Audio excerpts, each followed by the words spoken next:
सासू माँ को मरे हुए 5 महीने हो चुके थे और मेरे ससुर जी बहुत अकेले रहने लग गए थे। वह बहुत दुखी रहते थे और उनका किसी भी काम में मन नहीं लगता था। थोड़े दिनों बाद मैंने नोटिस किया कि वो मुझको अजीब तरह से देखते थे।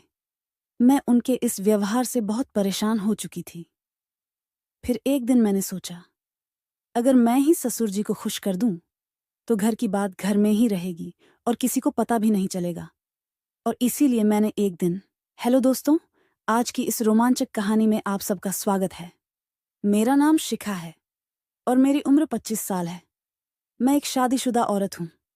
मेरे पति का नाम आकाश है और वो एक प्राइवेट कंपनी में नौकरी करते हैं। हमारी शादी को लगभग 3 साल हो गए हैं, लेकिन अभी तक हमारे कोई भी बच्चा नहीं हुआ है। हमारे परिवार में मैं, मेरे पति और मेरे सास ससुर रहते हैं। हम सब अपनी जिंदगी में बहुत खुश थे और सब एक दूसरे के साथ बहुत ही हंसी खुशी से रहते थे। पर अचानक हमारी खुशियों को किसी की बुरी नजर लग गई। दरअसल हुआ ये था कि मेरी सासू माँ का एक एक्सीडेंट में निधन हो गया, जिस वजह से हमारे पूरे घर में शोक की लहर छा गई थी। सासू माँ की मौत के बाद हम सभी अंदर से टूट चुके थे। हमारे ऊपर तो जैसे दुखों का पहाड़ ही टूट पड़ा था। सासू माँ की मौत के बाद मेरे ससुर जी बहुत ज्यादा दुखी रहने लगे थे।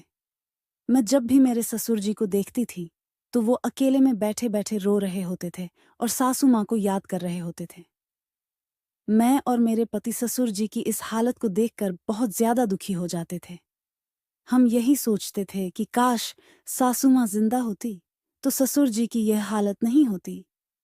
मैंने और आकाश ने उन्हें बहुत समझाया था कि आप ऐसे मत करो, आप घर के बड़े हो, अगर आप ही टूट जाओगे तो फिर हमारा क्या होगा।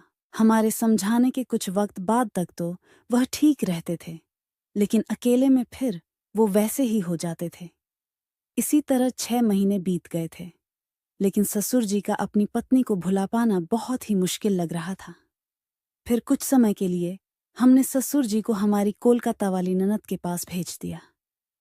डॉक्टर भी हमेशा से यही बताते हैं कि अगर हम घटनास्थल वाली जगह से दूर हो जाते हैं तो घटी हुई घटना कुछ पल के लिए हम भूल जाते हैं। मेरे ससुर जी करीब 2 महीने तक कोलकाता में रहे, पर जब वह वापस आए तब भी हमें उनमें कोई बदलाव नहीं दिख रहा था। उनमें वैसे तो कोई बदलाव नहीं आया था, पर हाँ, मैंने उनके व्यवहार में एक अजीब सी बात नोटिस की थी। मैंने नोटिस किया था कि वह अक्सर मेरे शरीर को घूरते रहते थे या फिर कभी-कभी मुझे छूने की भी कोशिश करते थे। मुझे उनकी ये हरकत बहुत ही अजीब लग रही थी, क्योंकि इससे पहले उन्होंने कभी भी मेरे साथ ऐसा नहीं किया था। मेरा दिल कर रहा था कि मैं अपने पति को फोन करके सारी बात बता दूं, लेकिन फिर मैंने सोचा कि अगर मेरे पति ने मेरी बात पर यकीन ही नहीं किया तो फिर मैं क्या करूंगी। मैंने सोचा कि हो सकता है कि ये मेरा वहम हो, लेकिन एक दिन तो हद ही हो गई। एक दिन तो मेरे ससुर जी ने कुछ ऐसा किया कि मेरे पैरों तले जमीन ही निकल गई।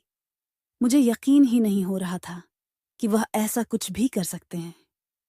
मैं जब बाथरूम में जा रही थी तो वहां पहले से ही मेरे ससुर जी थे। मैं थोड़ी देर के लिए वहीं खड़ी हो गई। मुझे लगा वह थोड़ी देर में बाहर आ ही जाएंगे, इसलिए मैं यहीं खड़ी हो जाती हूँ। पर यह क्या, अंदर से तो अजीब अजीब सी आवाजें आ रही थीं। मैं सोच रही थी कि ससुर जी इतना टाइम से बाथरूम के अंदर क्या कर रहे हैं। मैंने उन्हें बुलाने की भी कोशिश की, पर शायद उन्होंने सुना ही नहीं। फिर जब मुझे लगा कि वह कभी भी बाहर आ सकते हैं तो मैं अपने कमरे में आ गई।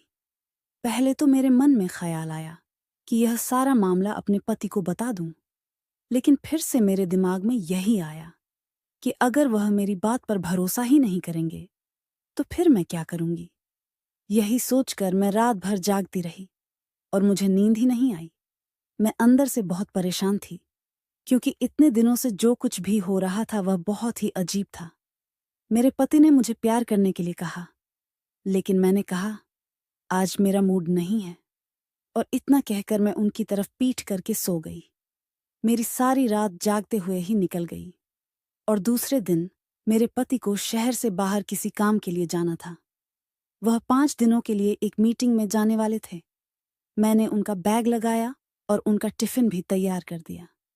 थोड़ी देर बाद मेरे पति अपने काम के लिए निकल गए। अब घर पर मैं और ससुर जी अकेले ही थे। मैं तो डर से कांप रही थी। मेरा तो एक एक पल सदियों जैसा गुजर रहा था। मैंने पूरे दिन घर का काम किया और सारा काम निपटा के अपने कमरे में आ गई। पिछली रात को मुझे नींद नहीं आने के कारण अब नींद ने अपना घेरा डालना शुरू कर दिया था। नींद के मारे मेरी आंखें अपने आप बंद हो रही थीं। दिन के 4 बज रहे थे। मुझे पता ही नहीं चला कि कब मेरी आंखें बंद हो गईं और मैं गहरी नींद में चली गई।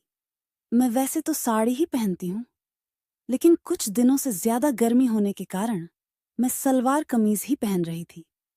मेरा पूरा शरीर पसीने से भीगा हुआ था और मैं अपने कमरे में आकर पंखे के नीचे लेटी हुई थी।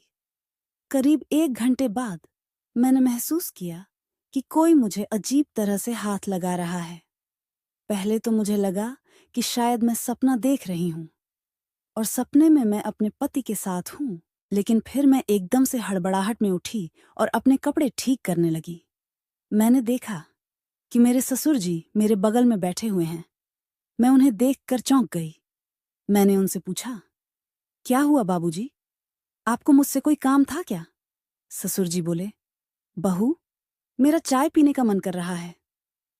मैंने तुम्हें बहुत बार आवाजें लगाईं, पर शायद तुमने सुना ही नहीं, इसीलिए मैं खुद ही तुम्हारे कमरे में आ गया। यहां मैंने देखा कि तुम आराम से सोई हुई हो, तो मैंने सोचा कि सोई हुई बहू को क्यों उठाना, मैं खुद ही चाय बना लेता हूं। पर इतने में तुम जाग गईं। इन शब्दों में ससुर जी ने अपनी सफाई दी तो मैं झट से बेड से नीचे उतरी। मेरा दिल जोर जोर से धड़क रहा था। मैंने अपनी चुनरी अपने सिर पर लेकर कहा, बाबूजी, आप अपने कमरे में जाइए, मैं वहीं पर चाय लेकर आती हूं। मेरा इतना कहने भर से उनका दिल टूट गया था। फिर वह अपने कमरे में चले गए। करीब 15 मिनट बाद मैं उनके कमरे में 1 कप चाय लेकर गई। मैं उनके कमरे में गई तो मैंने अंदर जाकर देखा कि ससुर जी अपने कमरे में बैठकर रो रहे थे। मैंने पूछा, क्या हुआ बाबूजी? आप रो क्यों रहे हो?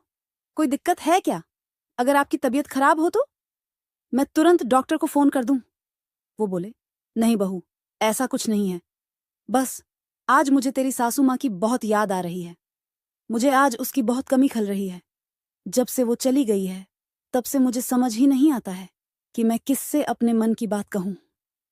मैं भी एक इंसान हूं और मेरी भी कुछ ख्वाहिशें हैं। मेरा भी दिल करता है कि मैं अपने दिल की सारी बातें किसी से कहूं। अब मैं बच्ची तो नहीं थी जो मैं उनके इशारे को ना समझूं। मैं समझ रही थी कि वह किस बारे में बात कर रहे हैं। फिर भी मैं उनके पास गई और मैंने उनसे कहा, बाबूजी, आप चिंता मत कीजिए, सब ठीक हो जाएगा और अगर आपको कोई बात करनी हुआ करे तो आप मुझसे कर लिया करो। मैंने इतना कहा ही था कि वह मुझे गले लगाकर रोने लगे। मुझे बहुत ही अजीब लग रहा था और मेरे मन में तरह तरह के ख्याल आ रहे थे, पर फिर भी मुझे उन पर बहुत दया आ रही थी। और ससुर जी की इतनी उम्र भी हो चुकी थी कि हम उनकी दोबारा शादी भी नहीं कर सकते थे।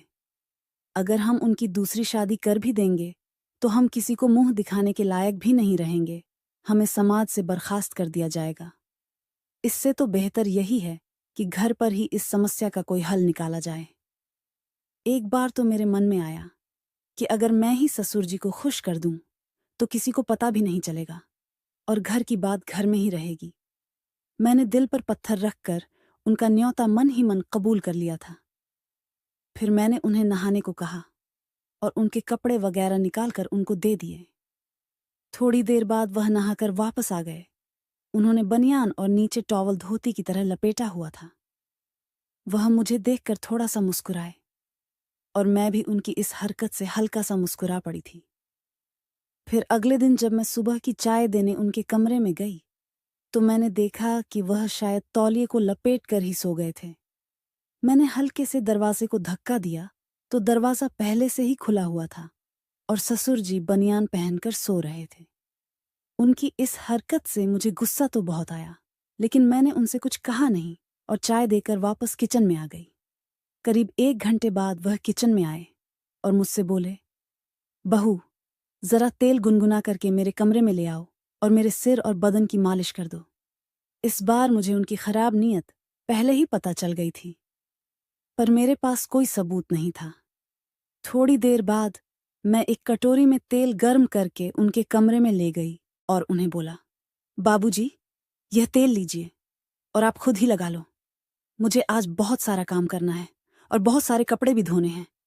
वो बोले, बहू, सिर पर तो मैं खुद ही लगा लूंगा, लेकिन पीठ पर मेरा हाथ नहीं पहुंचेगा, इसलिए पीठ की मालिश तुम ही कर दो। इतना बोलकर वह अपने बेड पर पीठ के बल लेट गए। मुझे आज सुबह से ही उन पर बहुत गुस्सा था, लेकिन मैं फिर भी उनकी पीठ की मालिश करने लगी। करीब 10 मिनट बाद उन्होंने साइड बदलते हुए कहा,